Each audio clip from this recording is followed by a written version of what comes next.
John Slattery from Embraer. Thank you for visiting with us at Farnborough, or for us visiting with you. This show has been a little peculiar. One of the things that we've noticed is that the market at 150 seats and down suddenly has started to bubble.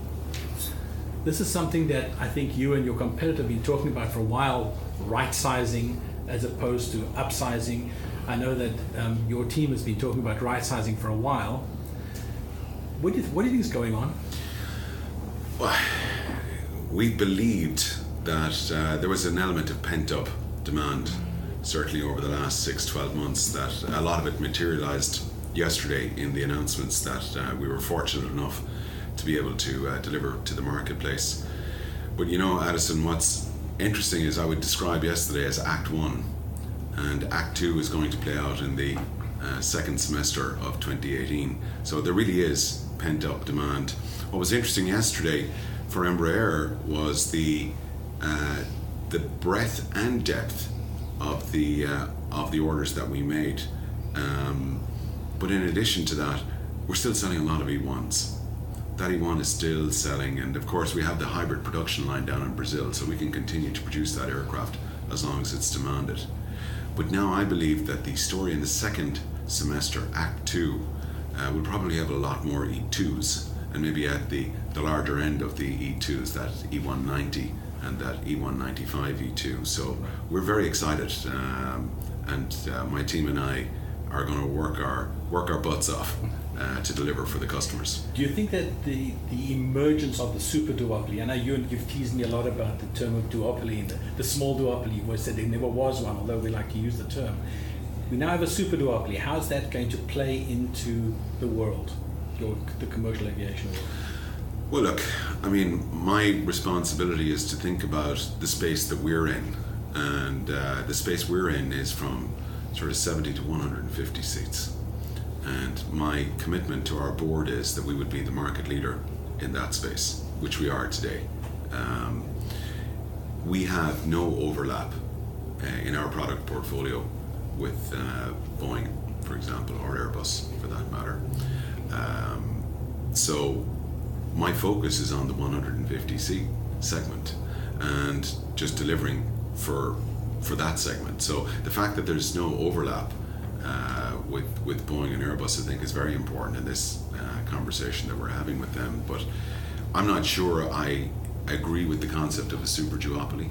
All right, if it is that, I know the folks in China certainly have a view at COMAC on that. The Russians are continue to be active in the marketplace. The Japanese friends, of course, we take them very seriously from a competitive perspective. So this is a true oligopoly, not a duopoly, and it's an aggressive oligopoly. Of course, you have the insurgents, bigger insurgents that have been established. We're around almost 50 years now. Boeing's around over 100 years now at this stage. But the insurgents, the incumbents, of course, are strong, but the insurgents, they've got balance sheets behind them, in some cases sovereign balance sheets, supporting their activities. So I don't ever think you're going to have just a super duopoly. The market is too dynamic and too competitive for that. Last question for you, John. 150 seats and down, looking out 20 years, how big is that market? Oh, look, we estimate that over the course of the next 20 years, it's about 6,500 units. When I think about just for that 60 to 150 or 70 to 150, but if I think about the whole market, it's about 10,500 units from everything below 150. That's a good market for us. Today, in the 60 to or 70 to 140, 150, that's a market we control about 60% market share, a little more than 60 actually. When we look at the whole market, everything below 150, we have about a little bit, somewhere between a quarter and a third of that market. So it's a market that it's an enormous market over the next 20 years. We want to continue to compete aggressively to win that market, and the best way to compete aggressively, Addison, frankly, is never with price. It's with the product. Have the most competitive product. Have a product that delivers the best cash operating cost. Have the lowest trip cost. Have the lowest seat mile cost, and be kind to the environment. I think that last part of the environment is going to become increasingly important in the coming decades. So CO2 and NOx emissions and noise, as we get more and more aircraft into the air, folks that are living anywhere close to the glide path or close to the airports are going to want aircraft to be quieter and quieter.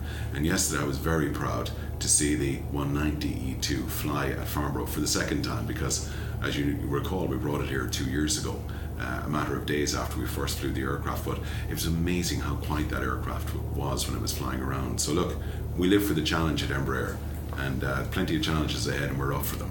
I just got one last one, just popped up in my mind right now. When you talk about 6,000, 10,000, wherever it is, what's the difference, what is the breakdown between replacement and growth? So we see about 2/3 of that market going into replacement, about 1/3 going into growth. And as we look at the cadence in oil prices over the course of the last 3 years, you're seeing significant double-digit growth in oil prices. So the market is now demanding the most fuel-efficient aircraft. The operating costs of an airline, anywhere from 25 to up to 40 when oil spiked % of their operating costs are coming from oil. So two things, when you're talking about a business where the airline business where the operating net margins are so thin to begin with, it's very difficult when you're seeing acceleration of 10, 15, 20% on an annualized compounded basis on a cost base that accounts for 40% of your overall costs. So airlines are going to demand more fuel efficient aircraft, and then in parallel, I think our responsibilities to the planet will be matched. It will match the enthusiasm to bring in a replacement of the world's fleet. Thank you, John. Thank you.